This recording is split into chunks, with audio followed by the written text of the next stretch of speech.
الحمدللہ والصلاة والسلام علی رسول اللہ وعلی آلہ وصحبہ ومن والہ۔ محترم بھائیو، السلام علیکم ورحمۃ اللہ وبرکاتہ۔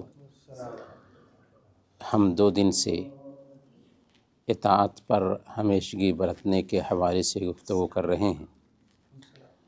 اطاعت پر ہمیشگی برتنے کی سب سے بہتر مثال فجر کی نماز کی پابندی اور پھر اس مجلس میں کچھ دیر کے لیے بیٹھنا ہے۔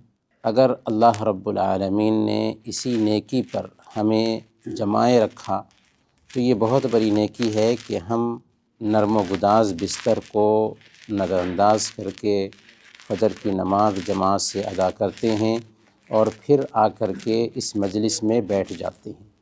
اب سوال یہ ہے کہ یہ جو نیکی کے کام ہیں ان پر ہمیشگی برتنے کے راستے میں کون کون سی رکاوٹیں آتی ہیں کہ ان رکاوٹوں کی وجہ سے ایک انسان اس طرح کی نیکی کے راستے سے دور ہو جاتا ہے۔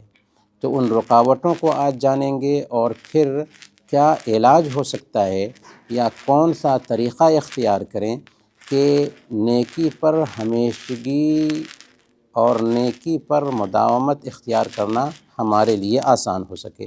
تو سب سے پہلی چیز جو ایک انسان کو نیکی پر ہمیشگی برتنے کے راستے میں روکتی ہے یا نیکی پر ہمیشگی برتنے کے راستے میں رکاوٹ بنتی ہے، وہ ہے لمبی امیدیں اور لمبی آرزوئیں۔ دنیا کی چاہت میں آدمی اس قدر لگ جائے اور اتنی ساری امیدیں وہ پالنے لگے کہ اس کی بنیاد پر اس کا دین متاثر ہونے لگتا ہے، اور جب ایسی کیفیت اس کی ہونے لگتی ہے تو نیک صحبت سے وہ دور ہونے لگتا ہے، نیکیوں سے دور ہونے لگتا ہے، اچھی مجلسوں سے بھی وہ دور ہونے لگتا ہے۔ اسی لیے اللہ تعالیٰ نے فرمایا وَغَرَّتْكُمُ الْأَمَانِي، تمناؤں نے تمہیں دھوکے میں رکھا۔ اور جب اس کیفیت میں ایک انسان آ جاتا ہے تو اب وہ نیکیوں کی انجام دہی نہیں کر پاتا یا نیکیوں کی انجام دہی اس کے لیے مشکل ہونے لگتی ہے۔ دوسری چیز جو نیکیوں پر ہمیشگی برتنے کے راستے میں رکاوٹ بنتی ہے وہ ہے مباح اور حلال چیزوں میں ضرورت سے زیادہ مشغول ہونا۔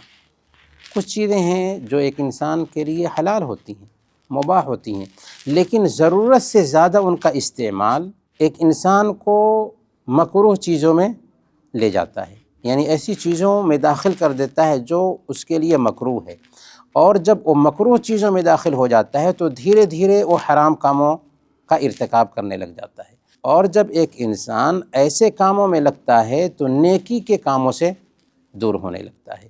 تو اسی لیے ضرورت سے زیادہ مباح کاموں کا استعمال نہیں کرنا چاہیے، اور جتنی چاہت ہے جتنی ضرورت ہے اسی کے حساب سے مباح کاموں کا استعمال کرنا چاہیے۔ ضرورت سے زیادہ سونا، ضرورت سے زیادہ کھانا، ضرورت سے زیادہ مجلس جمانا، تو ضرورت سے زیادہ جو بھی چیز ہوتی ہے نا وہ نقصان دہ ہوتی ہے اور نیکی کے راستے میں رکاوٹ بنتی ہے۔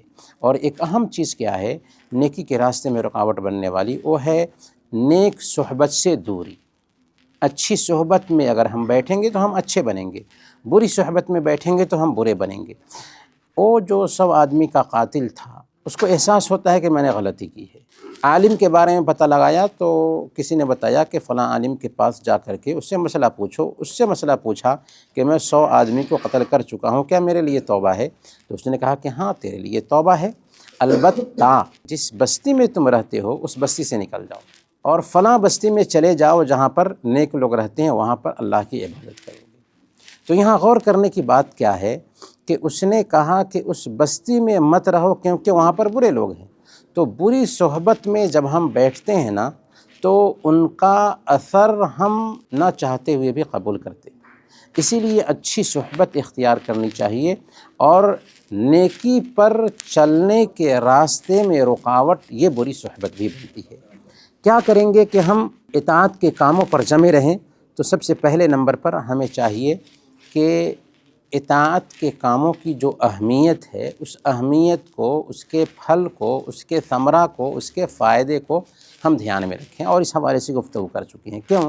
اس لیے کہ اگر کسی چیز کی اہمیت ہم کو معلوم نہیں ہوگی نا تو اس کو برت نہیں سکیں گے۔ اسی لیے حضرت موسیٰ علیہ السلام کو حضرت خضر علیہ السلام نے کہا تھا وَكَيْفَ تَصْبِرُ عَلَى مَا لَمْ تُحِطْ بِهِ خُبْرًا، آخر تم اس چیز پر کیسے صبر کر پاؤ گے جس کا تجھے علم نہیں ہے؟ تو علم رہتا ہے، کسی چیز کی اہمیت معلوم رہتی ہے تو اس چیز کو ہم آسانی سے برت پاتے ہیں۔ موٹی سی مثال لیجئے، اللہ کے نبی صلی اللہ علیہ وسلم نے بیان فرمایا کہ جو آدمی مسجد آتا ہے اور کوئی بات سیکھتا ہے یا سکھاتا ہے اس کو ایک مکمل حج کرنے کا ثواب ملتا ہے۔ اگر ہم صرف اسی نقطے پہ غور کریں گے کہ ہم مسجد جا رہے ہیں، دین کی مجلس میں بیٹھیں گے، ایک حج کا ثواب مل جائے گا۔ تو اہمیت جب ہمیں معلوم ہوگی تو نیک صحبت کو غنیمت سمجھیں گے اور یہ سمجھیں گے کہ یہ ہماری آخرت بنانے والی چیز ہے۔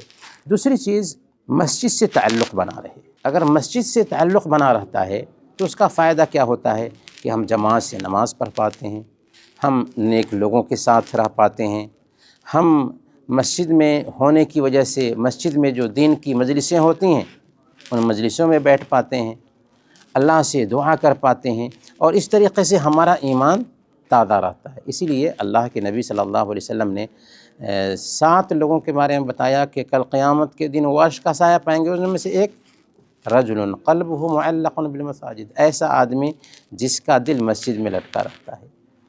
اسی طریقے سے اللہ کے پاس جو نعمت ہے اس نعمت کا احساس اگر ہمارے پاس ہو تو ہم اس نیکی کے کاموں پر جمے رہیں گے۔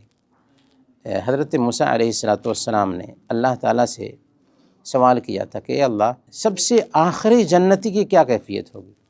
یعنی وہ جنتی جو جنت میں سب سے اخیر میں جائے گا اس کو کیا ملنے والا ہے؟ تو لمبی حدیث ہے کہ وہ جنتی جب جنت میں جائے گا تو دیکھے گا کہ جنت کی ساری سیٹیں بھر چکی ہیں، کہیں پہ جگہ نہیں ہے، تو اللہ سے آ کر کے شکایت کرے گا کہ اللہ، جنت کی تو ساری سیٹیں بھر چکی ہیں، کہیں جگہ نہیں ہے۔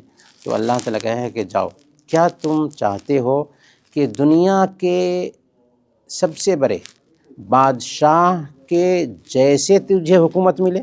تو وہ کہے گا اللہ ہم راضی ہیں۔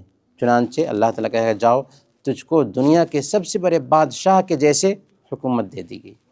پھر اللہ تعالیٰ کہے گا اس کے جیسے اور، پھر اس کے جیسے اور، پھر اس کے جیسے اور، پھر اس کے جیسے اور۔ گویا کہ دنیا کے بادشاہ کے پاس جو دھن دولت اور جو ٹھاٹ باٹ ہوتا ہے اس کے جیسے 4 گنا اور دیا گیا تجھے، اور یہ کس کو ملنے والا ہے؟ جنت میں سب سے کم درجے کے جنتی کو ملنے والا ہے۔ اگر اس بات کا احساس ایک آدمی اپنے اندر پیدا کرے گا تو کیا وہ نیکیوں سے تعلق کاٹے گا؟ نہیں، اس کا تعلق نیکیوں سے بنے گا، نیکیوں پر عمل کرنے کی طرف وہ راغب ہوگا۔ تو آخرت میں اللہ تعالیٰ نے جو نعمتیں بندوں کے لیے تیار کر رکھی ہیں نا، ان پہ غور کرنا چاہیے۔ اسی طریقے سے نیک ماحول بھی اختیار کرنا چاہیے، نیک صحبت اختیار کرنی چاہیے، کیونکہ جب ہم اچھے لوگوں کے ساتھ رہتے ہیں تو اچھے بنتے ہیں، برے لوگوں کے ساتھ رہتے ہیں تو برے بنتے ہیں۔ اسی طریقے سے گناہوں سے دوری اختیار کرنی چاہیے۔ اگر ہم گناہوں کے قریب جائیں گے تو نیکیوں سے ہم دور ہوتے جائیں گے۔ اسی لیے ابن مسعود رضی اللہ تعالی عنہ سے پوچھا گیا ما نستطیع قیام اللیل، کہ ہم کوشش کرنے کے باوجود رات میں شب بیداری کے لیے، رات میں قیام کرنے کے لیے جگ نہیں پاتے۔ تو ابن مسعود رضی اللہ تعالی عنہ نے کہا تھا اب عددکم ذنوبکم، دیکھو تم رات میں قیام اللیل کے لیے نہیں جگ پاتے ہو، اس کی وجہ یہ ہے کہ تمہارے گناہوں نے تمہیں قیام اللیل سے دور رکھا ہے۔